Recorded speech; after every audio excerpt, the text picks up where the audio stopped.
तो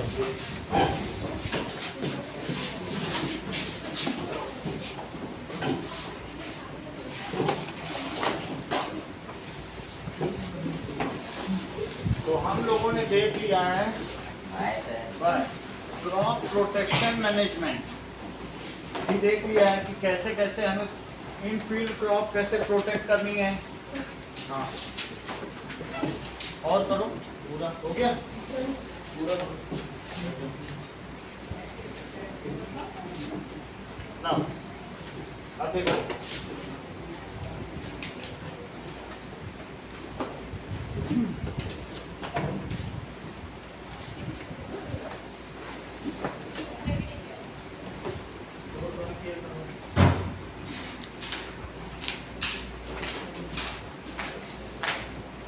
next question देखो,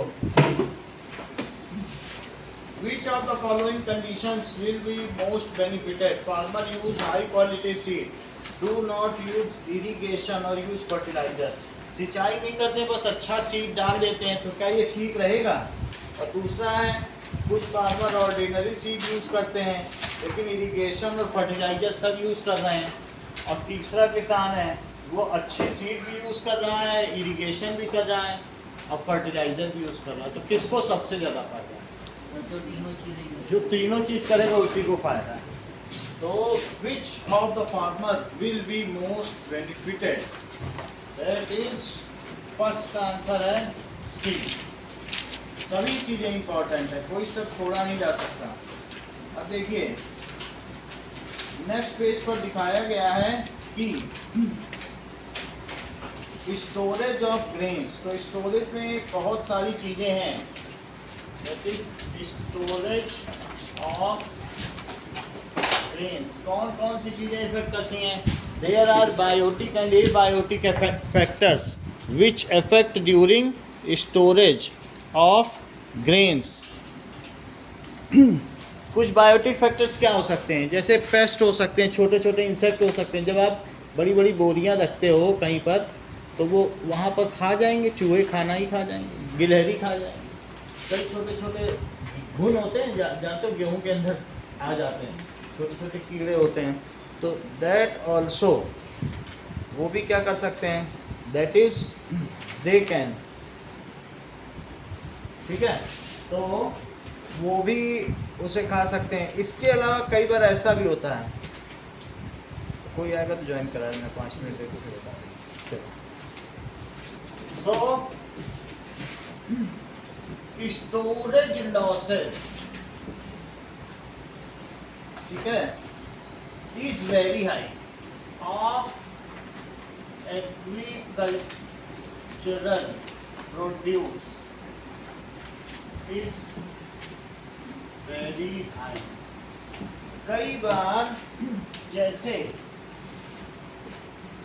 ये देखिए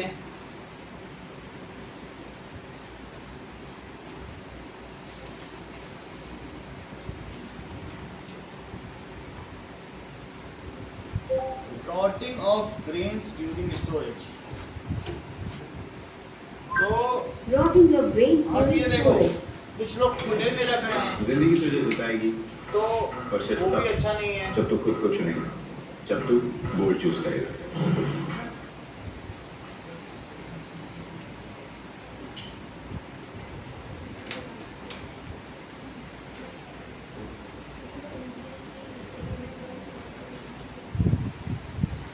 ये देखिए ये बड़ा बड़ा अनाज सड़ गया है, तो अब ऐसे में क्या होगा?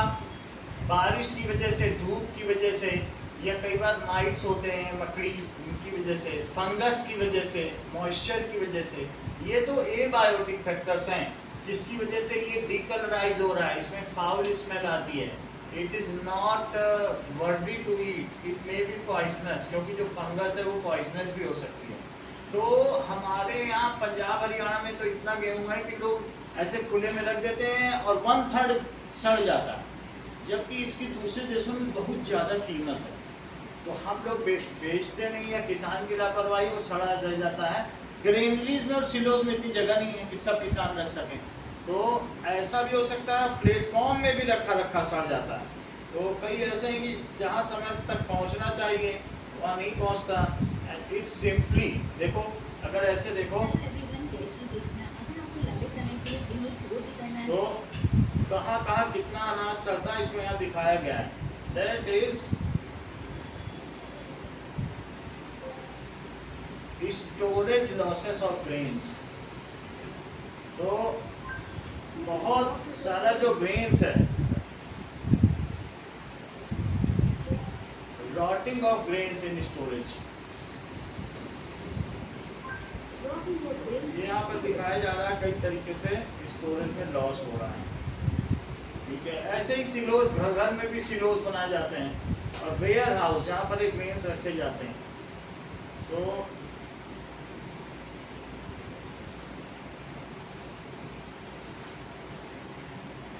decolorization and fungal infection of grain। degradation and fungal infection of grain. अब इतना ग्रेन के बारे में इसमें है नहीं, तो तुम्हें समझ में तो आ गई ना बात की कैसे है। थोड़ा बहुत जो आपने देखा कि काला पड़ जाएगा, उसमें फंगल इन्फेक्शन हो जाएगा, ऐसा होता है। अच्छा, इसको हम कैसे बचा सकते हैं? It may be, it is due to biotic factor. कौन कौन से होंगे? जैसे रैट्स, और कौन से होंगे? इंसेक्ट्स, ठीक है, और माइट्स, मकड़ी, फंगल इन्फेक्शन, फंगी, ये सब बायोटिक फैक्टर्स हैं। ये रैट्स और ये सब सिर्फ अनाज खाते ही नहीं है स्क्वायरल, उसके ऊपर यूरिनेट भी करते हैं तो उसमें फाउल स्मेल आ जाएगी, फंगल इन्फेक्शन भी होगा। And abiotic factors, abiotic factors क्या है कि उसी में बारिश हो गई, टेम्परेचर,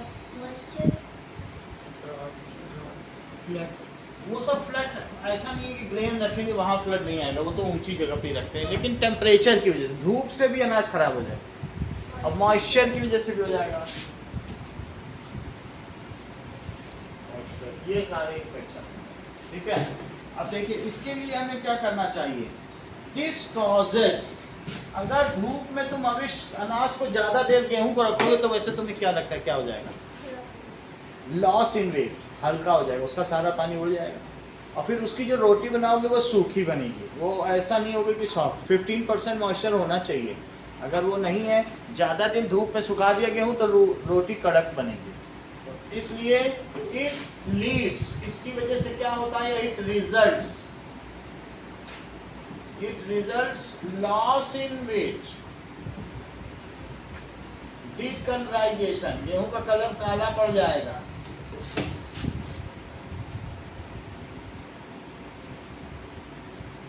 फाउल स्मेल, ठीक है। और इसके अलावा सारा वो जो चीज है, पुअर जर्मिनेबिलिटी, ऐसे सड़े हुए गेहूं को तुम क्या सोचते हो? खेत में डालोगे तो क्या ऐसे ही अनाज से तुम्हें नया फिर से गेहूं मिलेगा? तो उसकी जर्मिनेशन पावर भी खत्म हो जाएगी। पुअर, और क्या बता रही है बताइए? Degradation of quality. ऐसा गेहूं तुम बाजार में ले जाओगे तो कोई खरीदेगा भी नहीं, quality. So this all leads to monetary loss to farmers, इससे पैसे का नुकसान होता है। These all, और ये कोई नहीं चाहता कि 3 महीने की खेती के बाद उसे पैसे का लॉस हो। लीड्स टू मॉनेटरी, यानी धन की हानि होती है, loss of farmers.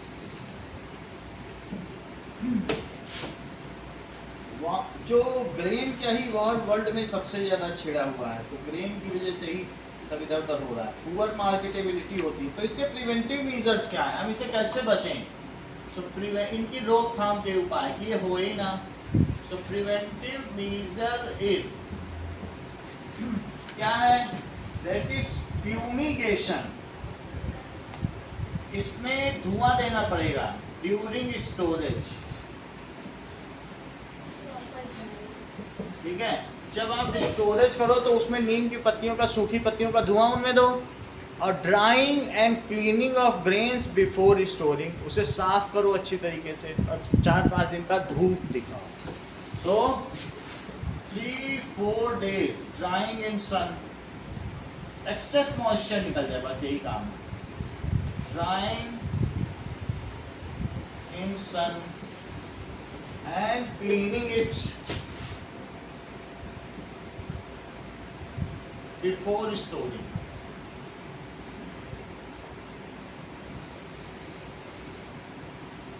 Also turmeric bulbs, हल्दी की गांठें या dry neem leaves can be stored along with leaves. ऐसा किया जा सकता है। Turmeric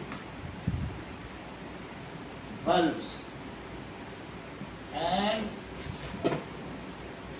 dry neem leaves can be used along with grains during storage.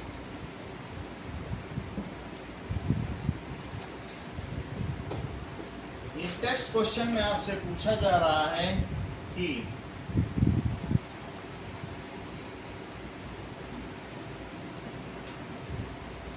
Page 146 है आपका। Why should preventive measures and biological control method be preferred for protecting crops? तो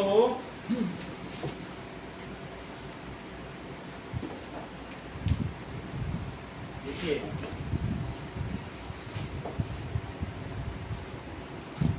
preventive measures, जो हम प्रिवेंटिव मेजर्स करते हैं वो ज़्यादा ठीक है कि नीम की पत्ती रख देना कि एक बार पीला पड़ जाए, काला पड़ जाए, फंगस है तो धो रहे हैं फिर सुखा रहे हैं। जैसे अनाज सड़ गया तो कौन नहीं, हम धो के सुखा के खा लेंगे, सड़ा है फेंकेंगे नहीं, वो अच्छा सही है। एक है कि हम बीमार पड़ जाएं फिर टिकिया खाएं और फिर उसके बाद हम बेड रेस्ट लें, वो ज़्यादा ठीक है कि बीमार ही ना पड़े। तो बीमार ना पड़े वो प्रिवेंटिव मेथड। तो अब इसी तरीके से एक बार खराब हो जाएगा फिर वो सही चीज़ थोड़ी ना होगी, ना उसमें टेस्ट होगा ना कुछ होगा। तो पूछ रहा है why preventive method is better. Question क्या पूछ रहा है कि प्रिवेंटिव मेथड क्यों बेटर है, इससे कि बाद में हम उसका ट्रीटमेंट करें वो ज़्यादा सही है कि प्रिवेंटिव। तो हमारा आंसर क्या होना चाहिए, that is preventive measures and should be preferred for protection of crop like dry neem leaves, turmeric bulb, fumigation, धुआं देना, फ्यूमिगेशन इज बेटर, ये ठीक है। इससे क्या होता है, that is as these are target specific, जिस पर इन्हें हमला करना है उसी को ये मारेंगी। टारगेट स्पेसिफिक, गिलहरी गिलहरी भाग जाएंगी, इंसेक्ट भाग जाएंगे, अनाज को कुछ होगा नहीं। और इकोलॉजिकली सेफ, तुम और कुछ पेस्टिसाइड और इंसेक्टिसाइड यूज करो वो अल्टीमेटली रिवर में जाएगा, रिवर में मछली उस पानी को पिएगी, मछली में चला जाएगा, मछली को हम खाएंगे, हमारे अंदर आ जाएगा। इसको बायो मैग्निफिकेशन कहते हैं कि वो जो हार्मफुल सब्सटेंस है हमारी बॉडी में आ जाएगा। क्योंकि जो फील्ड है उससे बारिश के पानी से ये धुल धुल के कहाँ जाएगा बताओ, नदी में। नदी में कौन रहता है, मछली रहेगी, मछली उसे खाएगी तो मछली में तो वो चला जाएगा डीडीटी। डीडीटी एक तरीके का पेस्टिसाइड है। वो डीडीटी फिर हम 2 मछली रोज खाएंगे तो उसमें 10% तो हमारे में 60% हो जाएगी डीडीटी की मात्रा। और डीडीटी 60 साल तक डिग्रेड ही नहीं होता बॉडी में आ जाए, समझो कितनी बुरी हालत हो जाए। तो इसलिए ये इकोलॉजिकली सेफ है। क्या नीम की पत्तियों से कोई भी ऐसा नुकसान होगा, या हल्दी की गांठों से होगा, कुछ भी नहीं होगा। तो इसलिए ये इकोलॉजिकली सेफ है, टारगेट स्पेसिफिक है, और क्या करता है, that it is and harmless to all form of life, और इससे किसी को नुकसान नहीं है।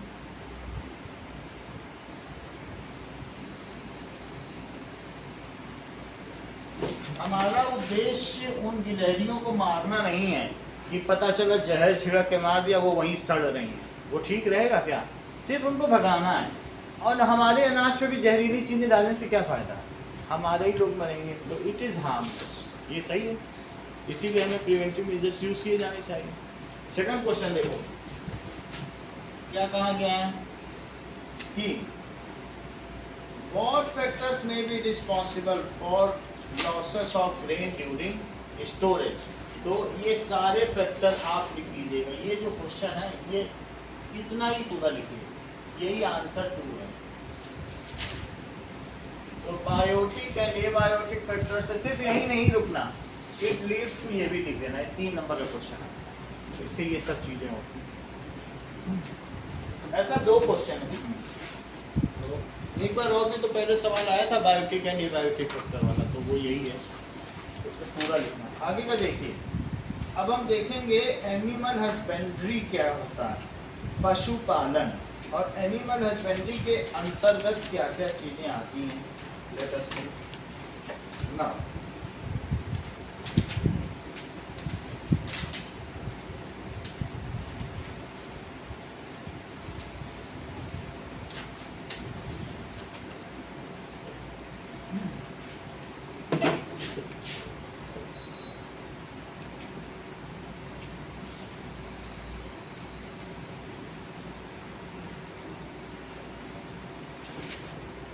Animal husbandry, that is pashupalan, branch of agriculture that deals with feeding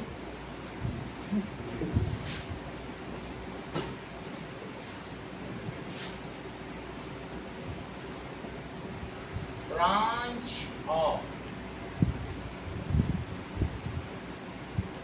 that deals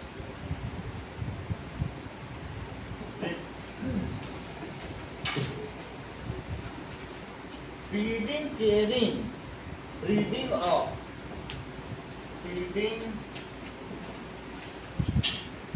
caring, breeding of domestic animals.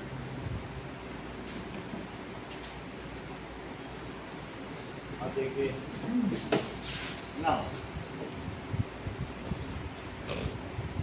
flow chart of agriculture type।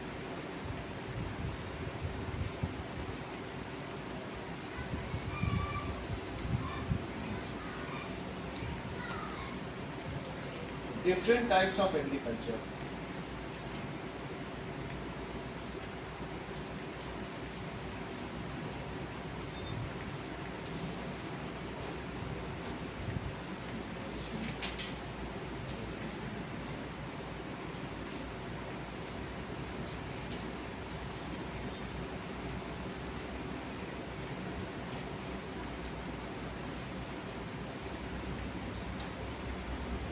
चलिए इतनी बात हो गई।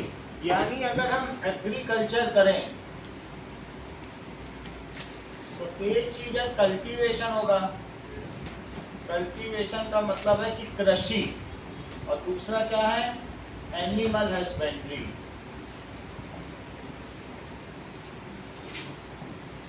एग्री का मतलब सॉइल होता है, कोई भी चीज सॉइल में प्रोड्यूस की जाए तो उसको क्या कहते हैं प्रोडक्शन।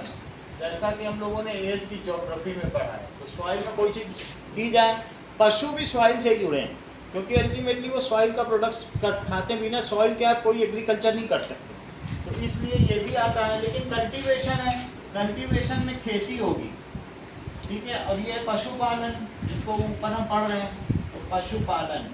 अब इसमें एनिमल हस्बेंड्री में भी कई चीज़ें हैं, वो कौन कौन सी चीज़ें हैं लेट अस सी, जो आपकी बुक में दी हैं। पहला कैटल फार्मिंग, कैटल फार्मिंग हम पशुपालन में ऐसा करें गाय को पाल लें। और दूसरा है पोल्ट्री, पोल्ट्री मुर्गियों को पाल लें। तीसरा है पिस्सीकल्चर, जिसे क्या कहेंगे फिश फार्मिंग। और चौथा है apiculture, that is bee farming. चौथा कौन सा है एपीकल्चर, ये क्या है मधुमक्खी पालन, बी फार्मिंग। ये क्या है मत्स्य पालन, पिस्सीकल्चर, पिस्सीकल्चर। पोल्ट्री तो पोल्ट्री है और कैटल फार्मिंग है। तो वो भी हम देखेंगे किसी चीज को। इसी तरीके से खेती में बहुत कुछ है, हॉर्टिकल्चर, सिल्वीकल्चर, ठीक है, हॉर्टिकल्चर सब्जी उगाना, सिल्वीकल्चर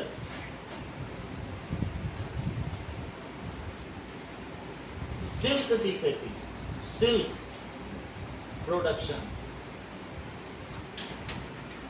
ये क्या चीज है? हॉर्टिकल्चर सब्जी, दैट इज वेजिटेबल्स है। विटिकल्चर, विटिकल्चर का क्या मतलब है? अंगूर की खेती हाँ। करना। विटिकल्चर अंगूर की खेती।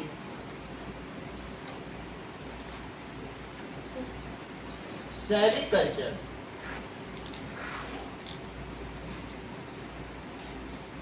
सेरिकल्चर देखो क्या होता है, हो गया ठीक है। सेरिकल्चर मीनिंग सिल्क बॉम के साथ से कुछ खेती थी खेती से। सिल्क फॉर्म, फिर ये क्या है? सेरिकल्चर पूछे क्या?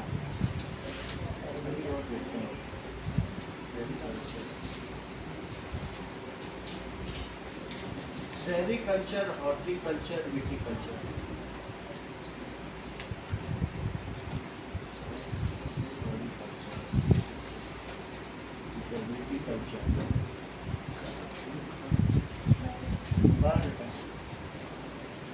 और भी देख लेंगे। तो एग्रीकल्चर तो सिर्फ कल्टीवेशन हो गया,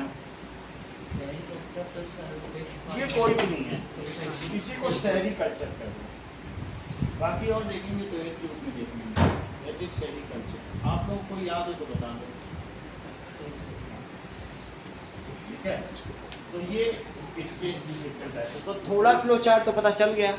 एक कल्टीवेशन से संबंधित है और एक पशुपालन से संबंधित है। अनिकेत आप मुझे बताएंगे उधर देखे बिना कि what are the 4 different types of animal husbandry? Poultry,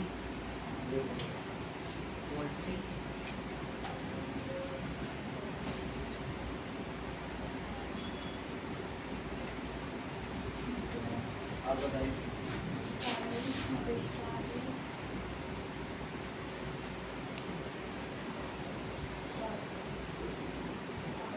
poultry और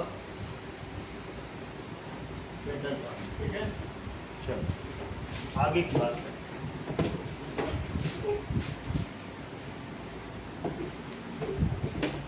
ना।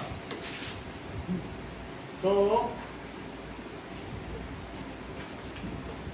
First is cattle farming. Animal husbandry क्या है? ऐसी शाखा जो एनिमल को, एग्रीकल्चर की वो ब्रांच जो उनकी रियरिंग, फीडिंग, केयरिंग, इन सभी को मिला जुला के रियरिंग कहते हैं। इन सबको मिला के क्या कहेंगे? रियरिंग का मतलब देखभाल। Rearing of animals is called animal husbandry. अगर सब ना लिखा, उसमें उनकी ब्रीडिंग भी है। जब कोई एक गाय खरीदता है तो वो रात को सपना देखता है फिर 2 गाय हो जाएंगी, 1 बैल हो जाएगा, 2 बच्चियाँ हो जाएंगे, 2 बछड़े हो जाएंगे, ऐसा सोचता है कि नहीं? फिर मेरा धंधा चल निकलेगा, फिर अपने बच्चों के लिए कपड़े लाऊंगा, ऐसा सोचेगा। तो सबसे पहला है, इसमें हम बहुत सारी चीजें कहते हैं एनिमल हस्बेंड्री। एनिमल हस्बेंड्री में क्या क्या होगा?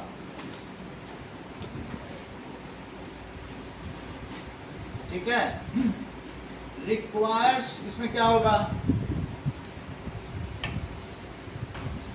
शेल्टर, सबसे पहले शेल्टर देना पड़ेगा फॉर डोमेस्टिक एनिमल। उनको सही शेल्टर देना होगा। इसके अलावा सैनिटेशन भी देना पड़ेगा। साफ सफाई नहीं रखोगे सब जानवर मर जाएंगे। Proper sanitation. इस तरीके से फूड मैनेजमेंट, कुछ भी नहीं दे सकते हो कि घर का बचेगा तो दे देंगे। मैनेजमेंट, वैक्सीनेशन, और साथ में ये भी देखना पड़ेगा कि पशु बीमारी से बचे रहें। प्रॉपर इंस्पेक्शन, और इसके अलावा क्या होगा? Air circulation of shelter. जहाँ तुम रख रहे हो अगर वहाँ हवा नहीं है तो भी दिक्कत है। तो वेंटिलेशन, उसे क्या कहेंगे? वेंटिलेशन। एंड इसके अलावा ब्रीडिंग, उनसे हमें बढ़ाना भी है, ब्रीडिंग, ये सब काम करना है, ठीक है। इट इंक्लूड्स, रिक्वायर्स भी कर सकते हो या इंक्लूड्स। चलिए, इसका पहला ब्रांच क्या है? That is cattle farming.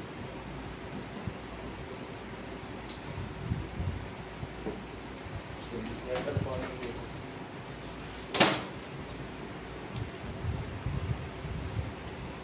Book में भी पहली हेडिंग क्या दी है? Cattle farming. कैटल फार्मिंग का मतलब क्या है? दैट इज मेनली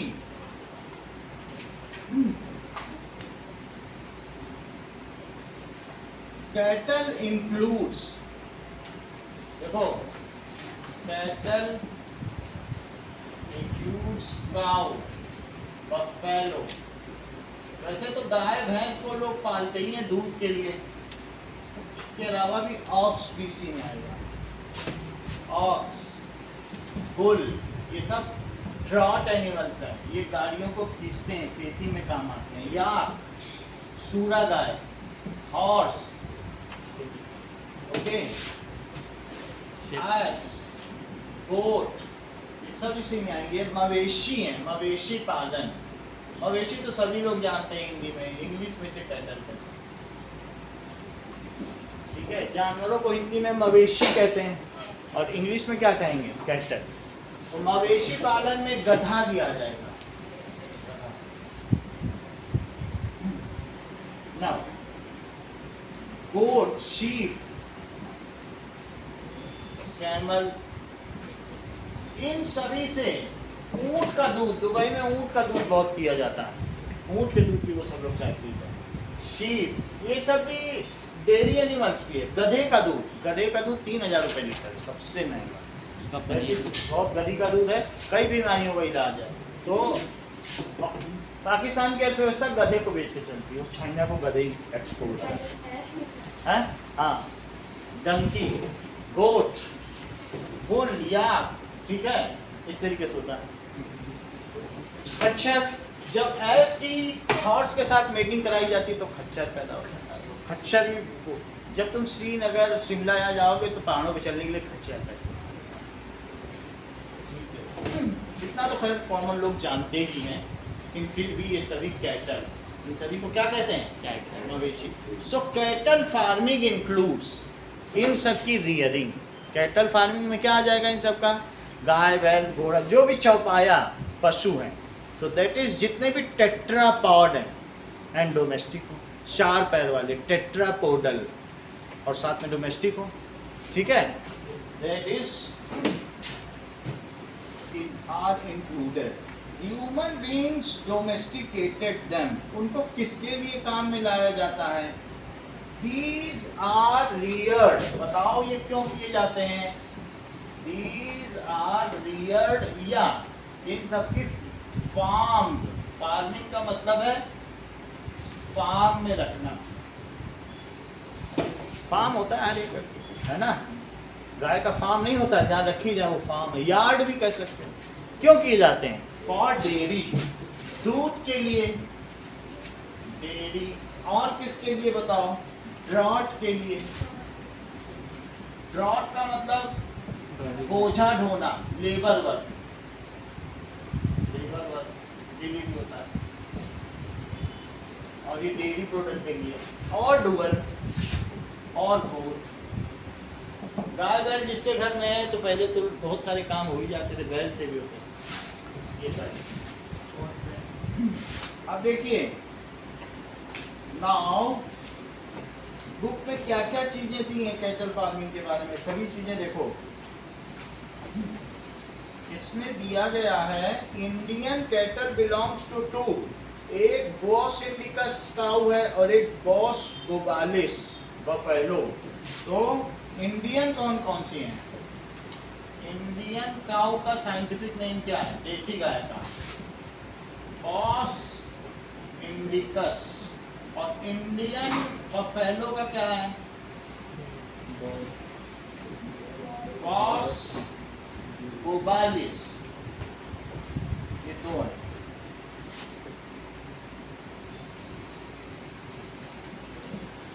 ये साइंटिफिक नेम है। अगर तुम बफेलो कहीं बोलोगे दूसरी जगह पे, पता नहीं उसको वो स्पेनिश कुछ और बोलते हो, अंग्रेज कुछ और बोलते हो। अंग्रेज तो बफेलो बोलेंगे, हम भैंस बोलेंगे, लेकिन बुबालिस पूरे विश्व में बोला जाता है। जैसे अगर कहोगे आई लव होमोसैपियंस, यानी हम मानवता के प्रेमी, तो ह्यूमंस को होमोसैपियंस कहा जाता है। समझ में आया? सबके साइंटिफिक नेम है। तो ह्यूमन को क्या कहा जाएगा? होमोसैपियंस। इसी तरीके से अगर हम कहें कि ह्यूमन का दूसरा नाम क्या है, साइंटिस्ट उसे क्या कहते हैं? Homo sapiens. इसी तरह फ्रॉग को क्या कहते हैं? Pisum sativum. पाइसम सेटाइवम, ये नहीं। रैना टिग्रीना, क्या कहेंगे? रैना टिग्रीना। फ्रॉग अलग अलग नाम है। इसी तरह से फ्रॉग से मिलता जुलता टोड है, राना कैटरीना। ऐसे अलग अलग नाम, सारे बात के हैं, तो वो सब अलग अलग नाम है। अब देखो, ये इन दोनों के नाम दिए हैं। मिल्क प्रोड्यूसिंग एनिमल्स का क्या नाम है बताओ? पहले तो ये हमेशा तुम्हारी बाजी ले जाओ। तुम भी बुक है तुम्हारे सामने, तुम पहले बोल दिया। ये क्यों इतना पहले बता देते हैं? तुम्हारा रिएक्शन टाइम थोड़ा लेट हो जाता है क्या? बताओ क्या बताया इन्होंने? देखो अभी भी सोच ही रहे हो, इसीलिए तुम्हारा नाम कॉस्टर रखा गया क्या? वो तुरंत बता दी मिल्क एनिमल, पढ़ ले रही तुरंत। ये चीटिंग है सरासर। देखो मिल्क प्रोड्यूसिंग एनिमल्स को बुक में क्या लिखा गया है? Milk animal. देखो मिल्क प्रोड्यूसिंग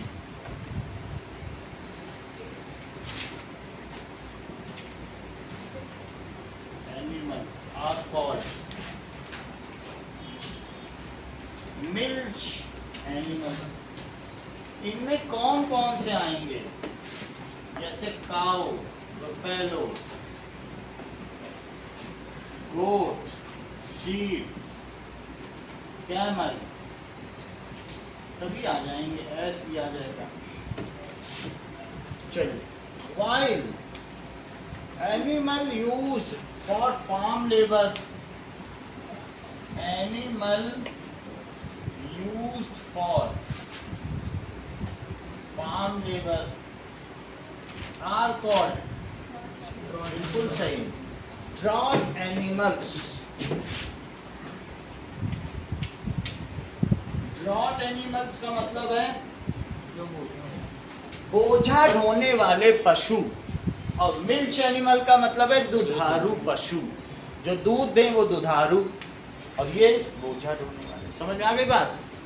ड्रॉट एनिमल्स, बोझा ढोने वाले पशु।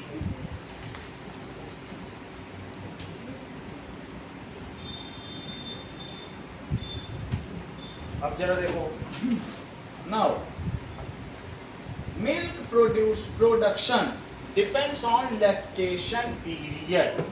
लैक्टेशन पीरियड का हविष्य क्या मतलब होगा?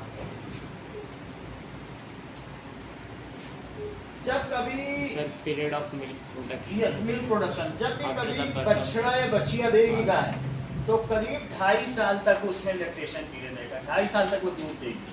फिर उसके बाद फिर तुमको बछड़ा बछिया निकालना पड़ेगा, तब जाके फिर दूध देगी। तो the period during which lactation takes place is called lactation period. तो अगर मान लो हमारे यहाँ की एक स्विस काऊ है, वो ज़्यादा अच्छी रहेगी कि या ऑस्ट्रेलियन काऊ है जिसका लैक्टेशन पीरियड 4 साल हो, वो ज़्यादा सही है कि हमारे यहाँ की जो 2.5 साल है वो ज़्यादा ठीक है? 4 साल वाला। अच्छा,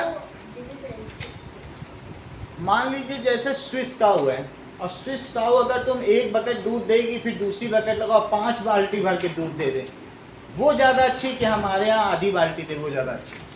बताओ। तो जो स्विस होगी वो 5 बाल्टी देगी और वो 4 साल तक दूध देती रहेगी बछड़े के बाद। और हमारे यहाँ बताओ, दैट इज कम है। लेकिन यहाँ की जो गाय है इसको ऐसे ही छोड़ दो, वैक्सीनेशन भी ना कराओ, तो ऐसी स्थिति में यहाँ की सर्वाइव कर जाएगी, लेकिन वो स्विट्जरलैंड वाली थोड़ी ना यहाँ सर्वाइव करेगी। जरा ठंडी गर्मी लगेगी, क्या एसी दोगे?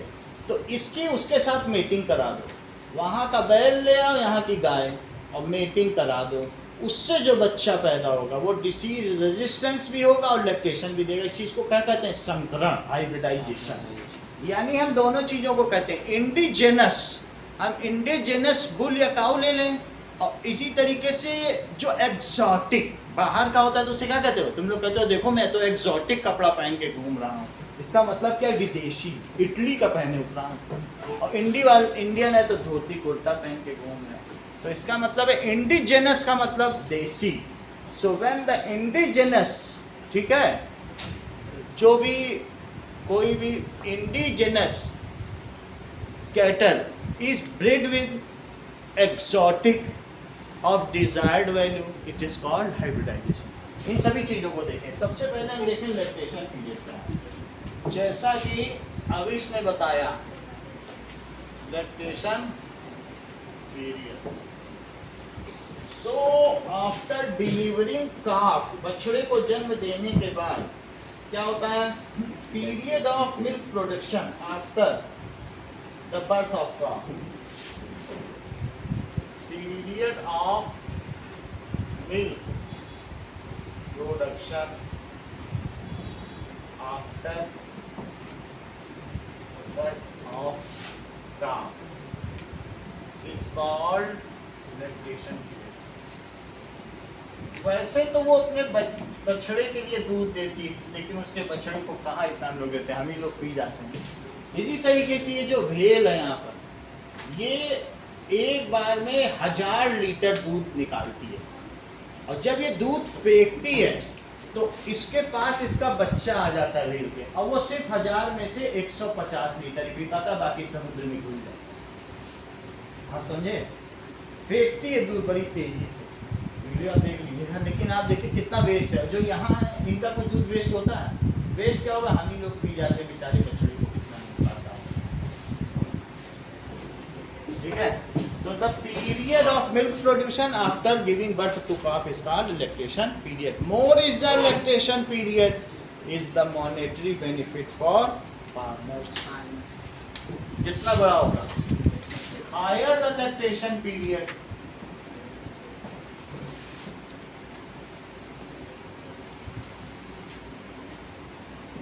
more benefit. ऐसा क्यों कह रहा हूं? क्योंकि जितने दिन तक वो प्रेग्नेंट रहेगी गाय तब भी दूध नहीं देगी। प्रेगनेंसी में दूध नहीं, बछड़े के लिए वो दूध। अब ये चीज देखो, that is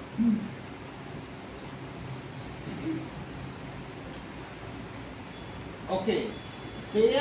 milk production can be increase by lactation period. Exotic breed कौन कौन सी होती हैं? अभी हमने आपको बताया 2 तरीके की हैं। एक है एक्सोटिक ब्रीड, वो कौन कौन सी? विदेशी,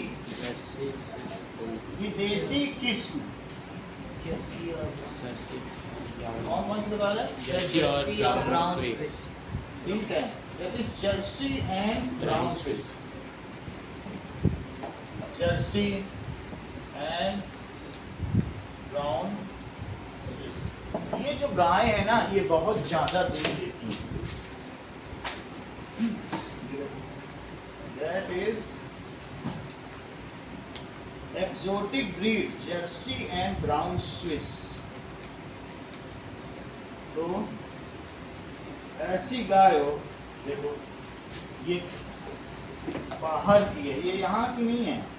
तो एक इंडियन गाय देखो, एक वहाँ की, इनका आपस में तुलना करो तो काफ़ी फर्क पड़ जाता है। ठीक है, ये वहाँ की होगी, बाहर की। सर, हाँ सर एक मिनिएचर काऊ भी आई है। वो किस काम में आती है? ये बाहर की है। लेकिन सर उसका लैक्टेशन पीरियड ये अपने योले काउ से बहुत कम होता है। तो इसमें ये कह रहे हैं, देखो इसमें पढ़ो, Jersey are selected for long lactation period with local breeds. और लोकल ब्रीड्स कौन सी हैं? Indigenous breed, red Sindhi. वास्तव में ये सिंध और पंजाब और साहिवाल ये सब वहीं की हैं, हरियाणा की, और सिंध जो लाहौर में इस समय हो गया है वहाँ की। साहिवाल देखो, exotic breed are known for long lactation period, whereas indigenous breed, जैसा अभी थोड़ी देर पहले मैंने बताया, फॉर रेजिस्टेंस टू डिसीज। वो लोग किसका रेजिस्टेंस करती हैं? डिसीज का। तो अब हम क्या करें, ये देसी किस्म है, इन दोनों का हाइब्रिडाइजेशन कराएंगे। हो सकता है कि आप वहाँ से ले ना पाओ, तो ऐसे में आपको विदेशी किस्म वाले जानवरों का स्पर्म आनंद मेडिकल स्टोर में 20 रुपये में मिल जाएगा। नीचे चले, गाय है तुम्हारे पास, अब कहाँ से वहाँ जाओगे? स्विट्जरलैंड जाओगे क्या? बैल तो तुम ले नहीं पाओगे, वहाँ से बैल लाएंगे फ्लाइट में चढ़ा के, कहाँ से लाओगे? तो ऐसे में इसके पास फ्रिज रखी है, तुम कहोगे हमें गोट का दे दो, तो वो जैसा जैसा मांगोगे, जो जो तुम्हारे बुक में लिखा हुआ है कि ऐसे मुर्गे का ये वो सब, तो वो पूरा देता है। ठीक है, तो दैट इज एक्सोटिक में ये है। अब आगे देखिए, एक्सोटिक ब्रीड किसके लिए जानी जाती है? Is known as for long lactation period. सिर्फ लॉन्ग लैक्टेशन पीरियड नहीं है, मिल्क भी बहुत ज्यादा दे। लॉन्ग लैक्टेशन, लैक्टिक का मतलब ही मिल्क होता है, लैक्टिक एसिड मिल्क कहते हैं। Lactation period, wild indigenous breed किसके लिए जानी जाएगी? Excellent resistance to disease. किसके लिए जानी जाती है? Excellent resistance to disease. Excellent, yes, is known for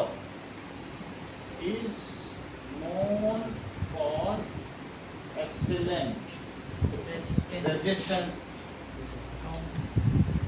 to disease। वो जल्दी बीमार नहीं होगी। If, अब हम क्या करें, if these two varieties are cross bred, इनकी क्या करा दी जाए? मीटिंग। क्रॉस मेटिंग करा दी जाए, क्रॉस ब्रीडिंग करा दी जाए। If these two varieties are cross, Harishankar Chaurasia ने अफ्रीका की नीग्रो से शादी की, काली भुजंग लड़की थी। हरिशंकर चौरसिया कितने बड़े संगीत गायक, और उनकी बेटी अनुष्का शंकर नोबेल प्राइज विजेता, ना जान दोनों ऐसी क्रॉस ब्रीडिंग कराई, ऐसी संतान पैदा, लड़का भी नोबेल प्राइज विजेता। बिल्कुल दोनों ऐसी एक्सीलेंट वैरायटी उसने पैदा कर ली। यहाँ का सबसे तेज एक आदमी लो मोदी, और वहाँ का ट्रम्प ना लो, मतलब वैसा ही जैसा कोई ले लो, और फिर उनकी जब क्रॉस ब्रीडिंग होगी ऐसे बच्चे पैदा होंगे, वो एलियन होंगे, वो जाके धूम मचा देंगे, मार्स या कहाँ का। मैं समझ गया ना, ये क्रॉस ब्रीडिंग से बिल्कुल मैचलेस। हरिशंकर चौरसिया के बच्चे हम देखते हैं, देखो क्या कहाँ जिस 3rd जनरेशन पहुंचा दिया अपने बच्चों, दोनों बच्चों को। इसीलिए तो कहते हैं कि घर घर में शादी नहीं होनी चाहिए, क्योंकि जितना जीन का कंट्रास्ट होगा उतना ही स्पेक्ट्रम बढ़िया होगा। और जितनी घर घर में शादी होगी, पाकिस्तान में चाचा मामा के यहाँ शादी होती है, वहाँ 30% बीमारियाँ इसी वजह से वो सप्रेस हो जाती हैं। जो रिसेसिव फैक्टर्स है ना, बायोलॉजिकल रीजन है, 10th में जाके नहीं पे पढ़ोगे, तो इसीलिए कहते हैं नहीं घर की शादी नहीं चाहिए। दूर जितना जीनी कंट्रास्ट होगा उतनी जो अगली जनरेशन होगी, अभी तुम देख ही रहे हो, ये इसका बायोलॉजिकल रीजन है। So these varieties are cross bred. तो क्या होगा बोलो, जब क्रॉस ब्रीडिंग कराओगे, देन BRED लिखो, ठीक है, to get both the desired factors. इससे दोनों चीजें तुमको मिलता है, to get both the desired factors, ऐसी चीज। अब देखो, इट इज कॉल्ड, ये भी hybridisation, it is also known as cross breeding of different varieties to get the desired result is called hybridization. Cross breeding of, किसकी cross breeding? Cross breeding of different varieties of same species. ऐसा नहीं करो कि sir ने बोला था तो क्यों ना हम घोड़े और गधे की करा।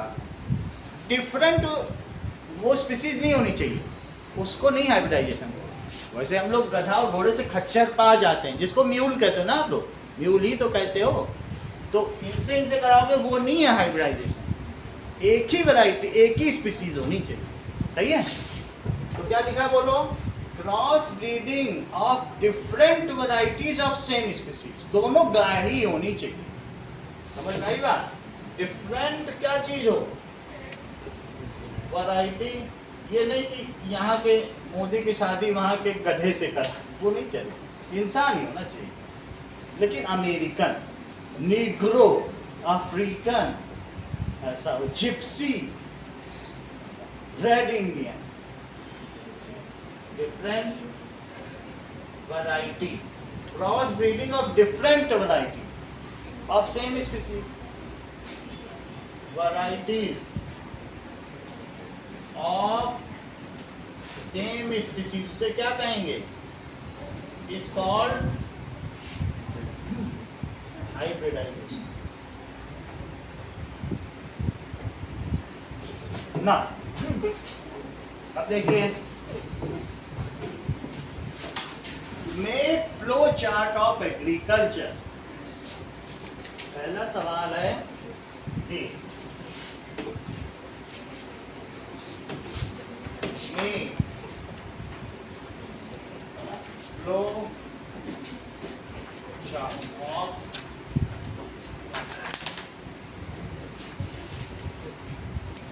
right through exotic variety and to domestic या indigenous। इंडिजिनस का इंडिया से मतलब नहीं है, किसी भी देश की उसकी देसी वैरायटी, वो indigenous. Indigenous variety of cow.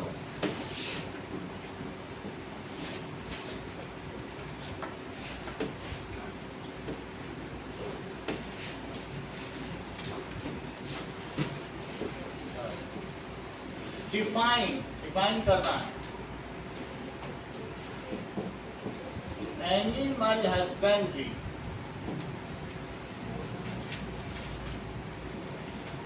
Hybridisation या फिर cross breeding. Lactation period,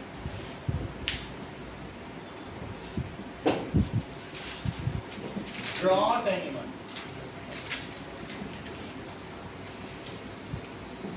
milch,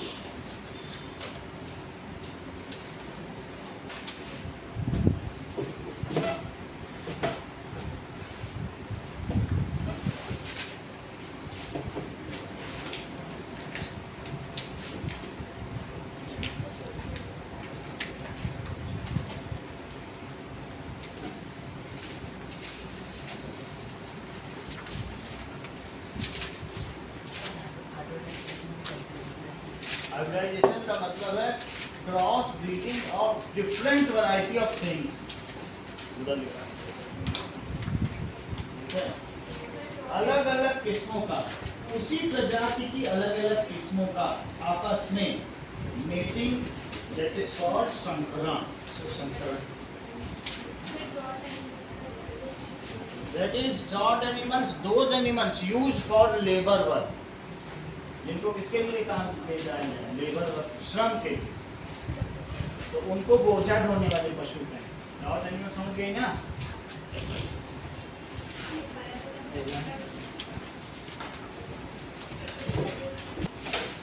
it is in test question.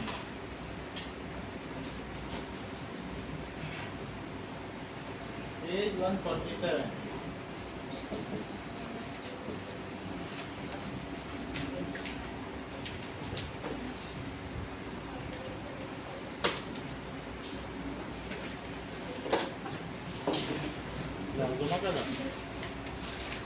The method used for improving cattle variety, कैसे हम पशुओं की किस्म उन्नत कर सकते हैं, ऐसी गाय हम कैसे पालें। So method यूज ऑन कर दीजिएगा। Method used for improving cattle variety.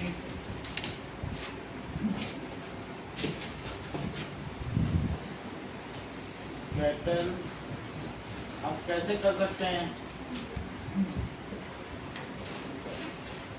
इस बाई सेलेक्टिव रीडिंग। ऐसे नहीं कि कोई भी रास्ते में पता चला बैल जा रहा है, कोई भी गाय जा रही तो अपनी गाय को उसी बैल से मीटिंग करा दी, ऐसे नहीं कराना।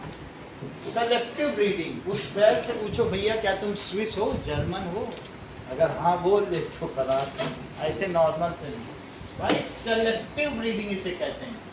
इसका क्या मतलब है? जैसा बताया गया,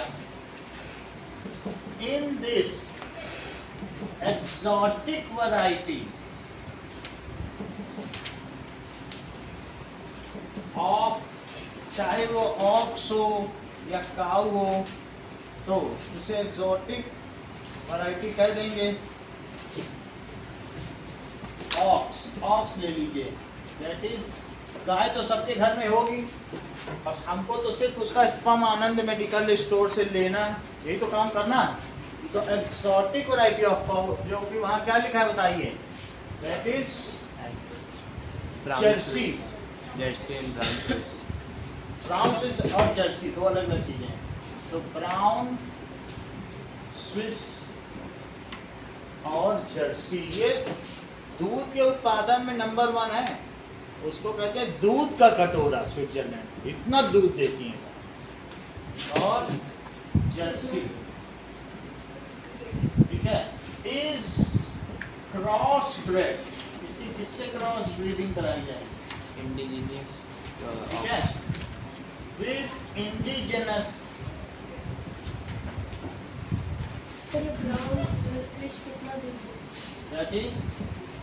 कितना दूध देती है? ये दैट इज करीब करीब 5 बाल्टी। ये देखो,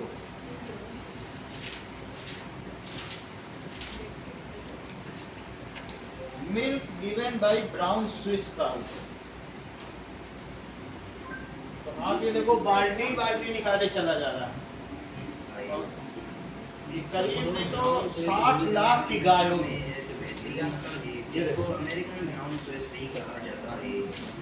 ये देखो दोस्तों ये नस्ल यूरोप के अल्पाइन इलाके के ब्राउनिया नस्ल मतलब स्विस ब्राउन से तैयार हुई है, जो अतीत में क्रॉस ब्रीडिंग के लिए बहुत ज़्यादा इस्तेमाल होती रही है। देखो, इस वक्त ये नस्ल दूध हासिल करने और क्रॉस ब्रीडिंग में इस्तेमाल करने के लिए पाली जा रही है।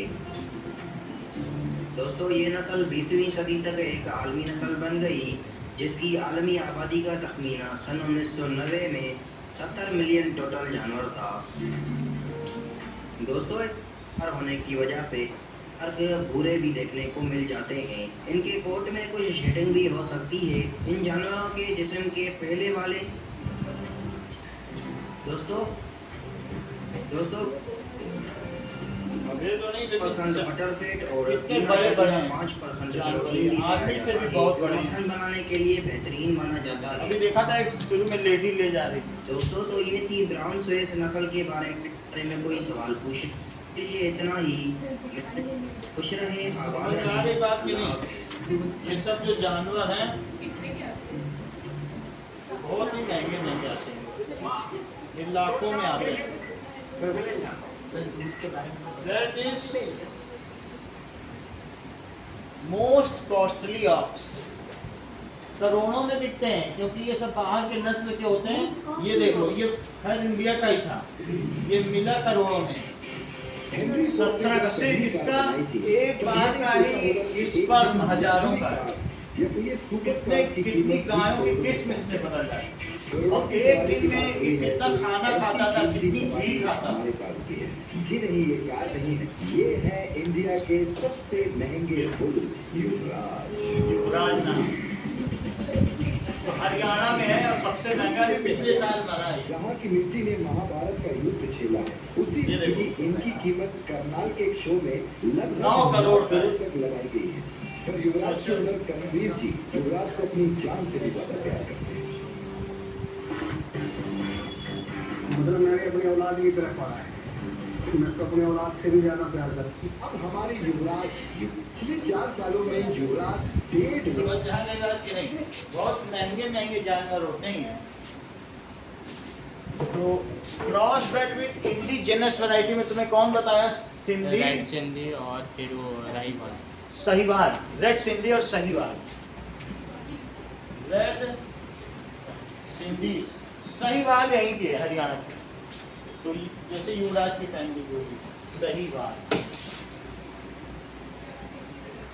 तो इन दोनों की क्रॉस ब्रीडिंग कराई जाती है, the selective breeding with exotic variety and indigenous variety. ठीक है, तो ऐसा करने से क्या होगा? Exotic variety is known for long lactation period, जैसे लिखा है। Indigenous variety is known for disease resistance. Excellent disease resistance. कौन सी दो चीजें?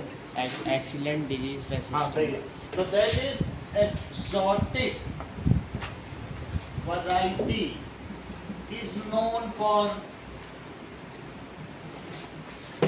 Long lactation period.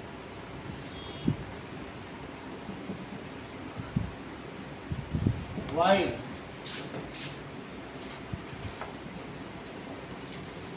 जबकि क्या होगा? Indigenous variety for excellent disease resistance.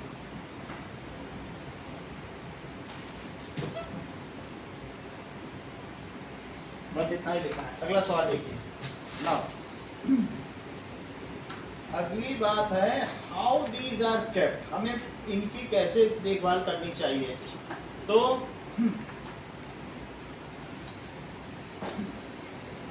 That is proper cleaning. So how to animals are cared.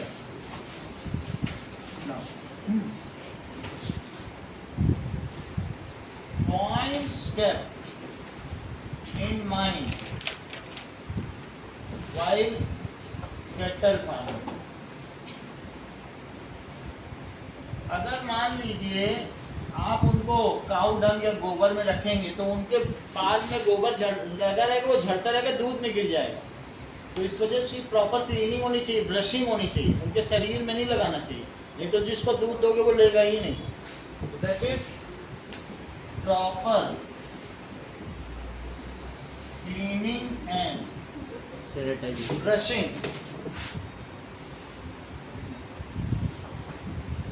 of cattle is required।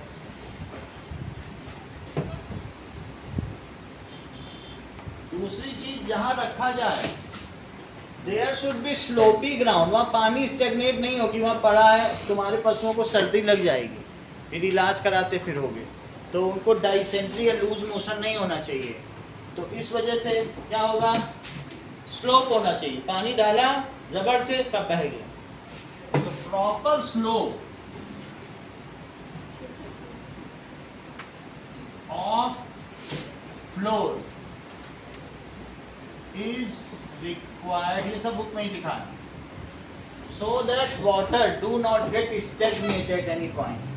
Third, proper cleaning and sanitation. किसका? Shelter का, पशुओं का नहीं। एंड सैनिटेशन, बहुत ज़्यादा वहाँ कुछ और कुछ ना हो, चूहे हो, ये सब नहीं हो, नहीं तो उनकी नींद में डिस्टर्ब होता है, जानवरों की नींद में भी। Sanitation of shelter is needed. चौथी चीज,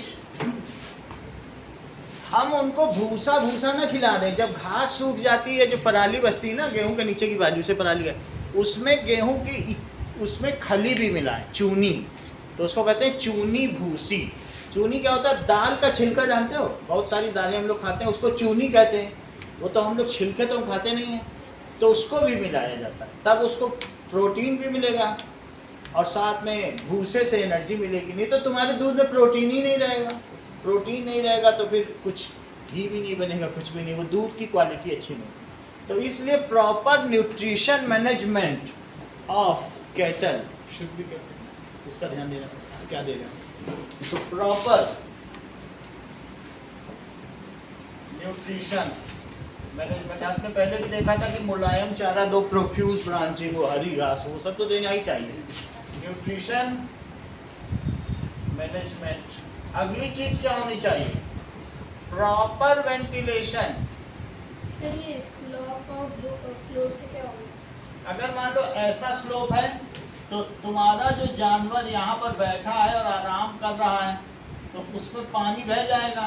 अब मान लीजिए अगर यहाँ पर, ठीक है, स्लोप ना हो तो वहीं नीचे पानी होगा तो क्या होगा बताओ? सड़ेगा उसके पास, तो पानी तुरंत बह जाना चाहिए। स्लोप होना चाहिए, ऐसा भी ना हो तुरंत पानी बह जाए। फ्लोर में स्लोप ज़्यादा रखो। अगली चीज प्रॉपर वेंटिलेशन हो। वैक्सीनेशन, बहुत सारी बीमारियां होती हैं। वैक्सीनेशन ऑफ कैटल, उनको वैक्सीनेशन कराना पड़ेगा। इतनी सारी चीजें होंगी। इसके अलावा दैट इज क्रॉस ब्रीडिंग भी होनी चाहिए, उसको ध्यान देना होगा अगर आप उन्नत किस्म बनाना चाहते हो। ये सब पार्ट है अगर एक सफल किसान बनना चाहते, वो भी किसान है जो जानवर है। तो अब जरा देखिए, हम लोग देखेंगे एडवांस कैटल फार्मिंग आखिर होती कैसे होगी। ये देखो, अभी आप लोगों ने युवराज को देखा, ये 23 करोड़ का, भाई एक से एक है, तो 9 करोड़ का। इसे देखो जरा पैसा। काजू बादाम केले और चने काटा। काजू बादाम के अलावा खा ही नहीं रहा। लगने वाले पुष्कर मेरे में 15 किलो बजरी और मोल नफीस भैंसे की धमाकेदार एंट्री हुई है, जिसकी कीमत 23 करोड़ रुपए तक चली गई है। यह भैंसा मुर्गा नस्ल की है जो 8 साल का है और Most costly of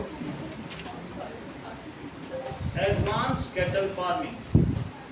अब जरा देखिए, जो चीज मैंने बताई वो यहाँ पर advanced देखो, cattle farming. ये देखो। अमेरिका के बड़े बड़े गायों के फार्म में गायों को मशीन द्वारा नहलाया जाता है, जिसमें जे लोग सबसे ये पहले देखो, गायों मशीन के से ऊपर लगे क्लीनिंग गोबर हो को मशीनों द्वारा साफ करते हैं और फिर इन सभी गायों को पानी से भरे पौंड में छोड़ देते हैं, जिससे गाय कुछ ही देर में नहलाई जाती है और इसके कारण जे गाय दूध भी ज्यादा देती है। अमेरिका के बड़े बड़े गायों के फार्मों में ये देखो।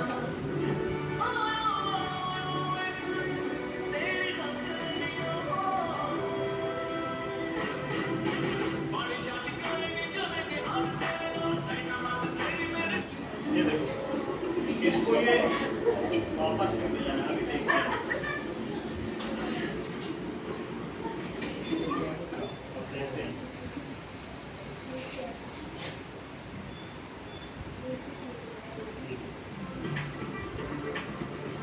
तो आजकल क्या है कि नो मैन कैटल फार्मिंग होती है।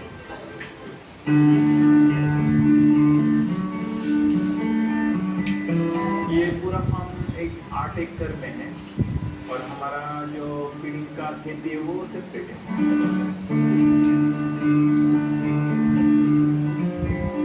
कि आपका पूरा सिस्टम ऑटोमेटिक, हाँ, इससे आपको 1000 गायों की फीडिंग में सिर्फ 2 घंटे का टाइम, हाँ, बस 2 घंटे का और 4 घंटे।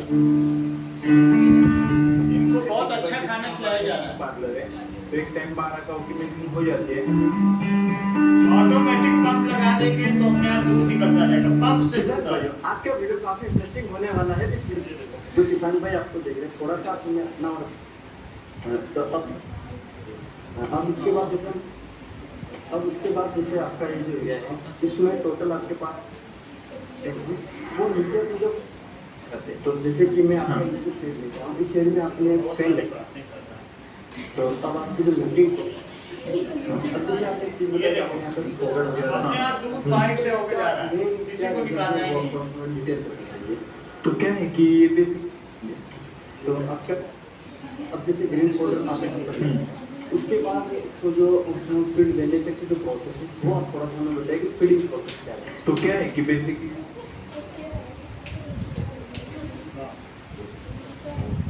ये देखो, ये सही है।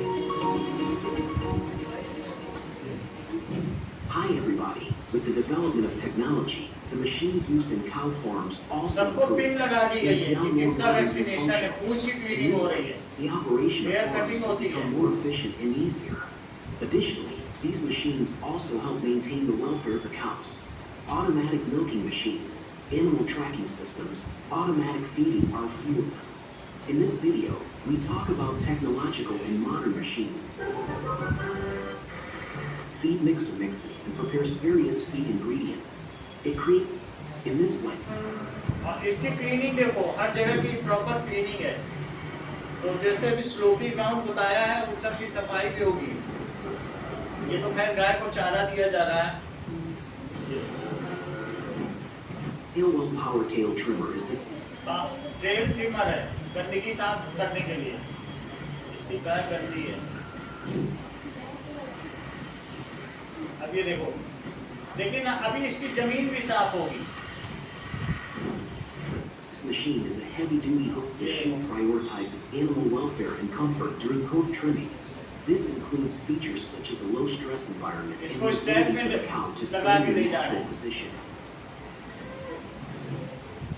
तो इसका क्या है कि इसके जो शू हैं, इसकी भी कटाई होती है। देखो, इसमें कई बार क्या होता है, पैर में जो इसके खुर होते हैं, इट इज प्रॉपर्ली ट्रिम्ड। और हॉर्न की भी ट्रिमिंग होती है, बड़े हो जाते हैं, उनको मुश्किल होती है, तो वो सब कटिंग होगी। फिर देखो, This machine you see is a special robotic milking machine designed for dairy farms. The milking machine है। आगे देखो, that drench cows as नहाने they की walk. मशीन है, जो से निकलता है। वैक्सीनेशन की मशीन,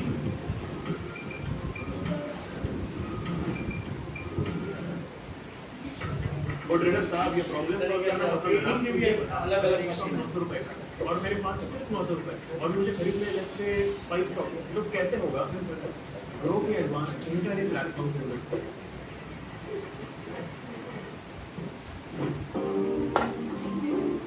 Calf hunches.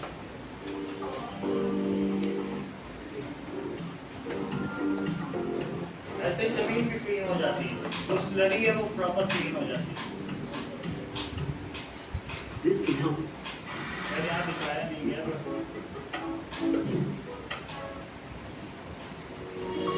समझ में आ गई बात? ऐसे कुछ ना कुछ होता रहता है, आप लोग कुछ भी देख सकते हैं। तो ये सारी चीजें लिखनी है, और तो कोई पॉइंट नहीं है, सारा लिख देना। वैक्सीनेशन, आगे की बात देखो। नेक्स्ट क्या है? This is cattle suffer from A number of disease. Cattle को बहुत प्रकार की डिसीज होती है। देखो यहाँ पर दिखा देते हैं, पशुओं में पेशाब बंद की समस्या,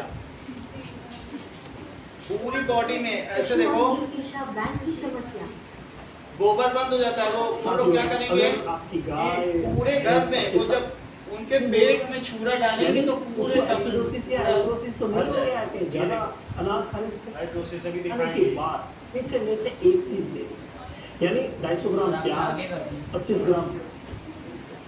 इस तरीके की समस्या जानवरों में आती है। तो फिर उसमें क्या होता है, पेट में भर जाती हैं, तो बहुत सारी समस्या जानवर नहीं बताएंगे और फिर उनका इलाज करना पड़ता है। जो लोग गांव के हैं उन्हें सब पता होगा। ये हेलो दोस्तों, नमस्कार। वेब 24/7 में आप सभी का स्वागत है।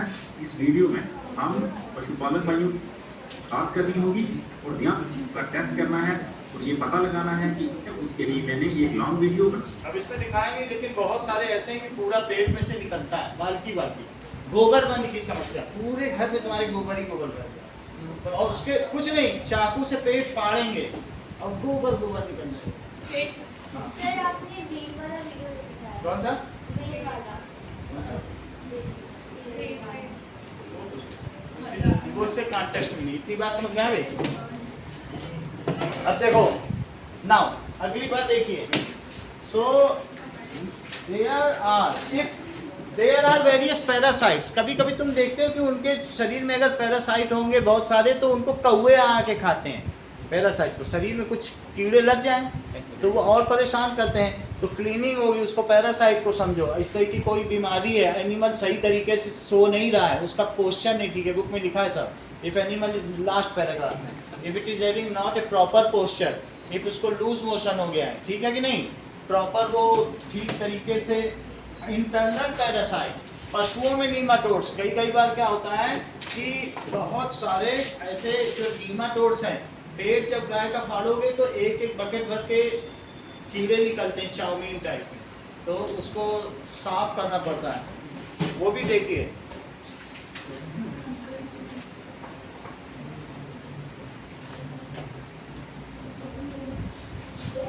Intestine operation in kettles. देखो कई बार क्या होता है, पैरासाइट इन एनिमल इंटेस्टाइन, तो उसमें ऐसे थोड़ा सा भी केचुई निकलते चले जाएंगे, तो पशुओं को तुम्हें देखना पड़ेगा, अगर पाल रहे हो तो, नहीं तो लॉस होता जाएगा, तो मालूम नहीं चलता है। जानवरों में ये देखो इतना ज्यादा पूरा इंटेस्टाइन ही भरा हुआ है।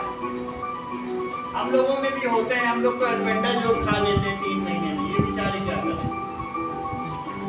अब वो श्रेया को सब जानकारी है तो वो प्रॉपर्ली देख रही है, और कोई होता तो ऐसे कर रहा है। ये गांव से जुड़ी हुई हो क्या, इतना कैसे इंटरेस्ट ले रही हो? Everyone has said आ गई बात। तो these are इसी तरीके के इंटेस्टाइन की समस्या होती, वो हमें देखना होगा। ओके, पशुओं में बहुत सारी समस्याएं होती। अब आगे देखिए, इंटरनल पैरासाइट भी हमने आपको दिखा दिए। वो जो पैरासाइट है वो सब यहाँ रखे हैं, यही है। फ्लूक्स, बुक में लिखा है फ्लूक है, इसी तरह प्लेनेरिया है, ये टेप वॉर्म, ये सारे नाम बुक में लिखे, वो यहाँ रखे। तो ये उन्हीं के पेट से निकाले गए, ठीक है। बुक में लिखा है, देख लो, फ्लूक्स ये सब लिखे हैं कि नहीं? यहाँ पे लीवर फ्लूक भी वहाँ रखा हुआ है। तो liver fluke infectious disease caused by bacteria and virus, ये सभी होते हैं। कई तरीके की बीमारियां होती हैं पशुओं में। दैट इज पोल्ट्री फार्मिंग से आप क्या समझते हैं? अब जरा देखिए कि आपको इन टेक्स्ट क्वेश्चन 1 और 2 करना है, 1 और 2। दूसरा क्वेश्चन करना है, right name of cow, scientific name लिखना है ऑफ काउ एंड बफेलो।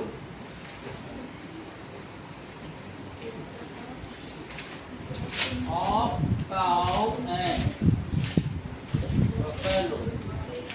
तीसरी चीज, points kept in mind wild cattle farm.